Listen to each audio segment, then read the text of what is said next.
I had failed on an epic scale. An exceptionally short-lived marriage had imploded, and I was jobless, a lone parent, and as poor as it is possible to be in modern Britain without being homeless. The fears that my parents had had for me and that I had had for myself had both come to pass, and by every usual standard, I was the biggest failure I knew. Now, I'm not going to stand here and tell you that failure is fun.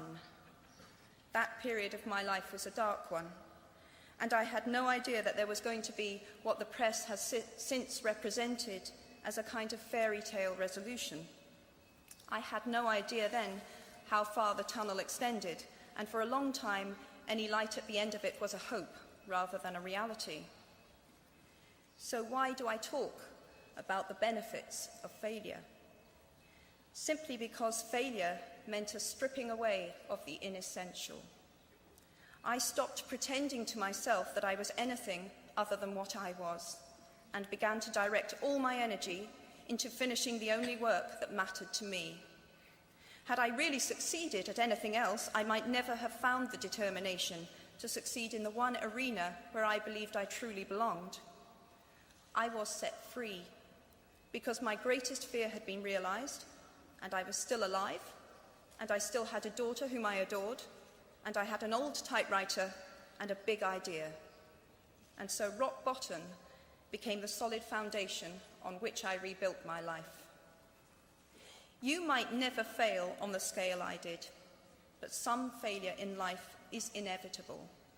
It is impossible to live without failing at something, unless you live so cautiously that you might as well not have lived at all, in which case you fail by default. Failure gave me an inner security that I had never attained by passing examinations. Failure taught me things about myself that I could have learned no other way. I discovered that I had a strong will and more discipline than I had suspected. I also found out that I had friends whose value was truly above the price of rubies. The knowledge that you have emerged wiser and stronger from setbacks means that you are, ever after, secure in your ability to survive. You will never truly know yourself or the strength of your relationships until both have been tested by adversity. Such knowledge is a true gift, for all that it is painfully won, and it has been worth more than any qualification I ever earned. So given a time turner, I would tell my 21-year-old self that personal happiness lies in knowing that life is not a checklist of acquisition or achievement.